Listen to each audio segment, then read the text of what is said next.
جس دن تم خود یہ ارادہ کر لو کہ اب تم مزید اس کا ظلم ستم برداشت نہیں کرو گی تو اس دن تمہیں کوئی نہیں روک پائے گا، مگر میں اس سے محبت کرتی ہوں۔ اب اصل بات اس کی زبان پر آ گئی تھی۔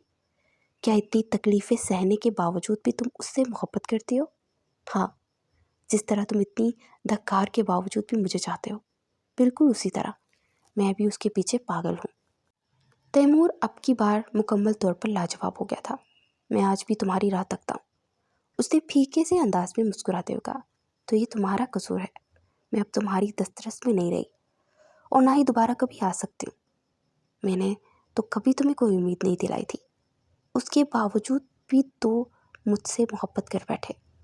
اگر مجھے پتا ہوتا کہ میری نرم مزاجی سے تم اتنی بڑی تکلیف میں مبتلا ہو جاؤ گے تو خدا کی قسم کبھی بھی تم سے پیار سے بات نہ کرتی، بلکہ کبھی بھی تمہاری طرف نظر اٹھا کر نہ دیکھتی۔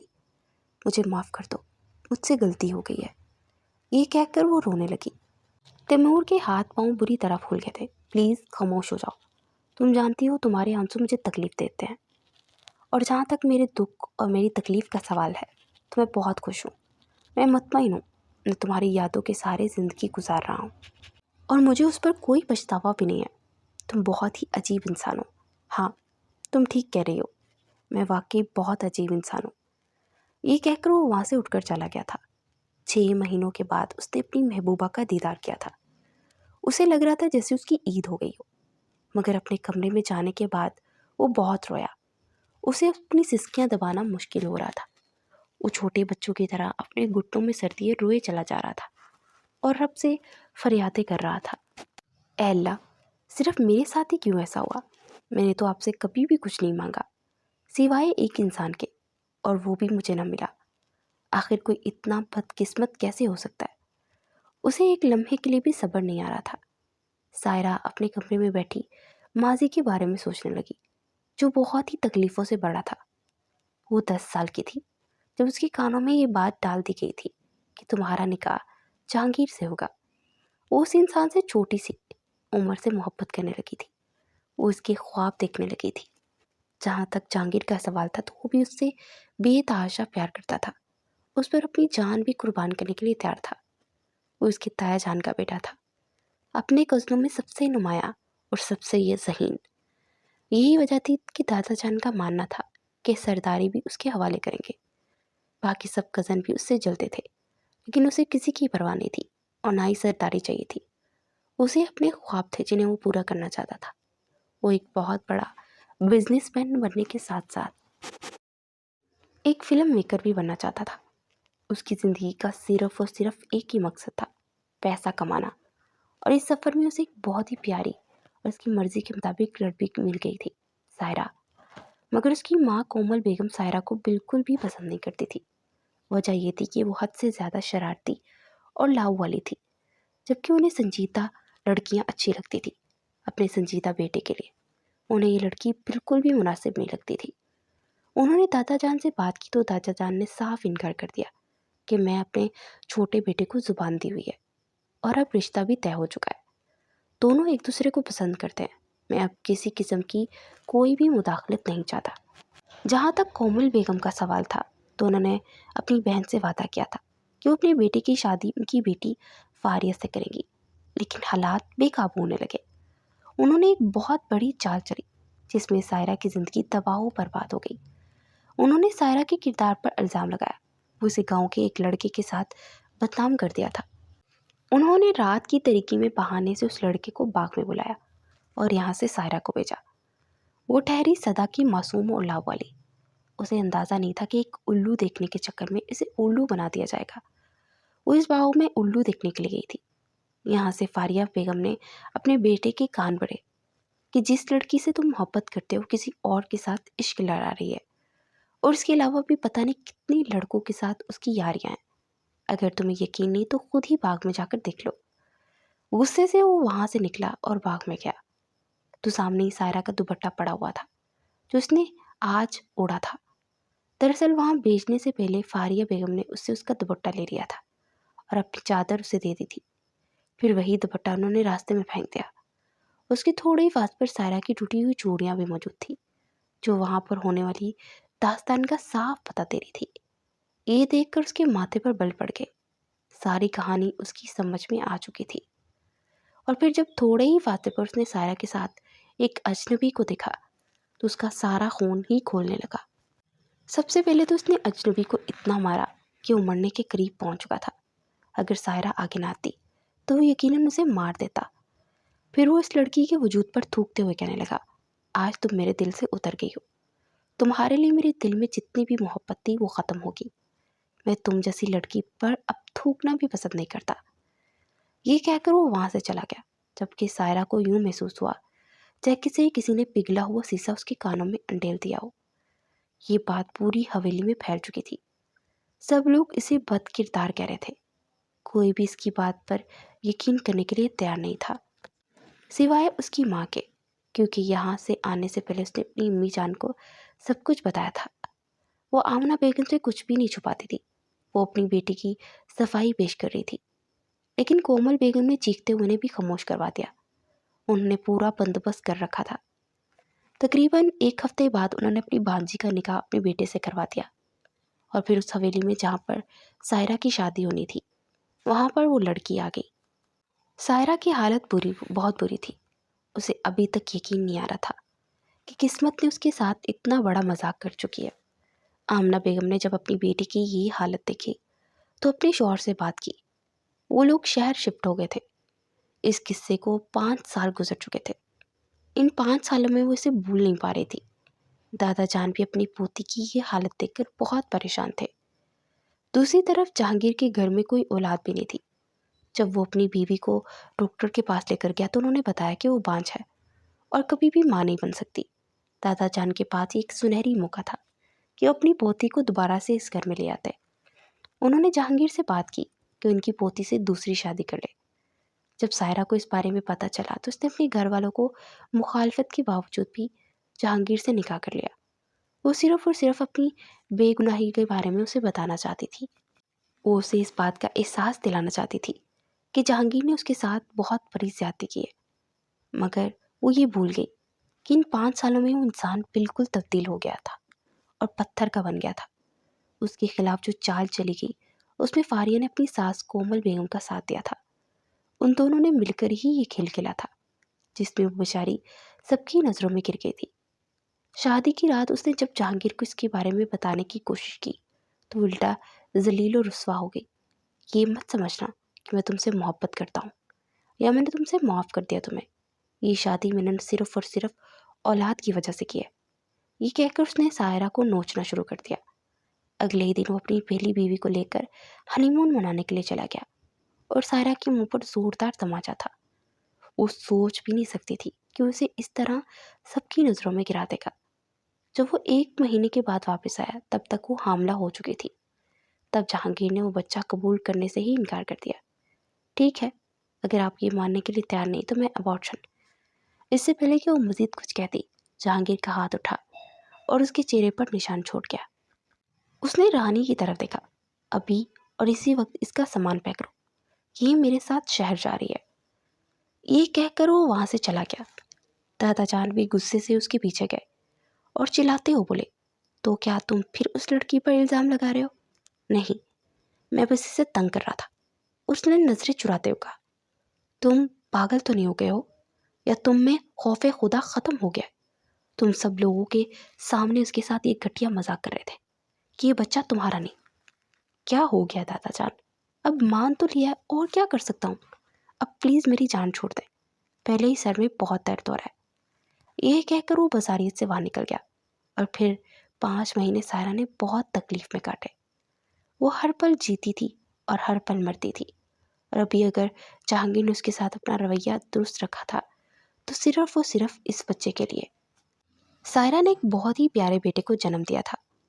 وہ بچہ جہانگیر کے حوالے کر رہے تھے جب وہ سخت لہجے میں بولا، اب تمہارا اس کے ساتھ کوئی تعلق نہیں، تم ٹھیک ہونے کے بعد فوراً اپنی ماں کے پاس واپس چلے جانا، اس کی پرورش میں اور فاریہ کریں گے۔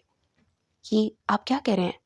وہ بے چینی سے بولی، اور اس پر یہ راز اشکار ہوا کہ 4 مہینے جہانگیر نے اس کے ساتھ ڈرامہ رچایا تھا تاکہ اس کے بچے کو کسی قسم کا نقصان نہ پہنچے۔ سائرہ کو لگا تھا کہ 7 آسمان اس کے سر کے اوپر آ کر گر گئے ہیں۔ وہ چند لمحوں تک تو اسے دیکھتی رہی اور پھر صرف اتنا ہی بولی کہ آپ کو میری آہ لگے گی، میں آپ کو کبھی معاف نہیں کروں گی، آپ نے ہمیشہ میرا تماشا بنایا۔ یہ کہہ کر وہ خاموش ہو گئی اور اپنی ماں کے گھر آ گئی تھی۔ تقریباً 1 ہفتے کے بعد جہانگیر پر یہ راز بھی اشکار ہو گیا تھا کہ سائرہ پر الزام لگایا گیا تھا، اور یہ سب اس کی اپنی بیوی نے اسے روتے ہوئے بتایا تھا، کیونکہ پچھلے 4 دنوں سے وہ ایک ہی خواب دیکھ رہی تھی کہ سائرہ اپنے رب کے سامنے رو رہی ہے اور اسی کا نام لے کر اسے بد دعائیں دے رہی ہے۔ اس نے پہلے جہانگیر سے معافی مانگی اور پھر سائرہ کے گھر جا کر اس کے قدموں میں گر کر اسے معافی مانگنے لگی، مگر سائرہ نے اپنے منہ سے ایک لفظ بھی ادا نہیں کیا۔ جہانگیر کو تو لگ رہا تھا کہ کسی نے اسے بیچ چوراہے پر ذلیل کر دیا ہو۔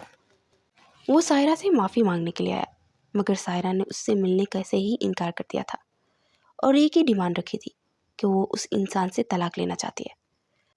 وہ بچہ بھی 1 مہینے کے بعد مر گیا، مگر سائرہ نے ایک آنسو نہیں بہایا۔ جہانگیر نے فاریہ کو طلاق دے دی تھی۔ کومل بیگم کی چالاکی کی وجہ سے 3 زندگیاں برباد ہو گئی تھی۔ بیٹے کے سامنے شرمندگی کے غم نے ان کو بستر سے لگا دیا۔ جہانگیر کے سامنے ہاتھ جوڑے مسترے مرگ پر تھی۔ اپنی ماں کی بے بسی پہ ان کو معاف کر گیا، خود بھی تو وہ کسی سے معافی کا طلبگار تھا۔ جہانگیر تقریباً 2 سال اس کے پیچھے خوار ہوتا رہا اور مکمل طور پر چینج ہو گیا تھا اور ایک الگ انسان بن گیا تھا۔ اب نہ تو اس میں غرور بچا تھا اور نہ ہی تکبر، ایک عاجزی تھی جو اس کے وجود کا حصہ بن گئی تھی۔ اس نے تہجد پڑھنا اپنا معمول بنا لیا تھا، ہر روز اپنے رب کے حضور گر گراتا اور اپنے کیے کی معافی مانگتا۔ اب اسے اندازہ ہو رہا تھا کہ اس کی بیوی کتنی تکلیف میں رہی تھی۔ 3 سالوں کے بعد بلاخر سائرہ نے اسے معاف کرنے کا فیصلہ کیا۔ اس نے صرف اتنا ہی کہا کہ اگر میری خواہش چاہتے ہو تو مجھے خلا دے دو، کیونکہ اب میں کبھی بھی تم سے محبت نہیں کر سکتی جو میں نے پہلے کی تھی، اور نہ ہی میرے دل میں تمہارے لیے عزت بچی ہے۔ جہانگیر کو تو لگ رہا تھا جیسے کوئی اس سے اس کی سانسیں مانگ رہا ہو۔ اس بار پھر اس نے آمنہ بیگم کے پاس کیا اور ان کے قدموں میں گر کر ان سے فریادیں کی۔ آمنہ بیگم کے سمجھانے پر سائرہ نے اس کے ساتھ جانے کا فیصلہ کر لیا تھا۔ اس نے جب اپنے شوہر کی روٹین دیکھی تو وہ واقعی حیران رہ گئی۔ پہلے تو وہ کبھی اللہ کا نام تک نہیں لیتا تھا، لیکن اب وہ 5 وقت کا نمازی ہو گیا تھا۔ اس کا دل بھی خود بخود نرم ہونے لگا تھا۔ اس نے جہانگیر کو معاف کر دیا تھا۔ تقریباً 1 سال کے بعد اللہ تعالیٰ نے انہیں 2 جڑواں بیٹوں سے نوازا، جس سے ان کی زندگی مکمل طور پر تبدیل ہو گئی۔ اللہ تعالیٰ کچھ لیتا ہے تو اس کے مقابلے میں بہترین عطا فرماتا ہے۔ جہاں تک فاریہ کا سوال تھا تو وہ بھی اپنے ایک کزن سے نکاح کر چکی تھی، جبکہ تیمور جو اس کی خالہ کا بیٹا تھا وہ ملک چھوڑ کر چلا گیا تھا، کیونکہ اس کے لیے یہاں پر کچھ بھی نہیں تھا۔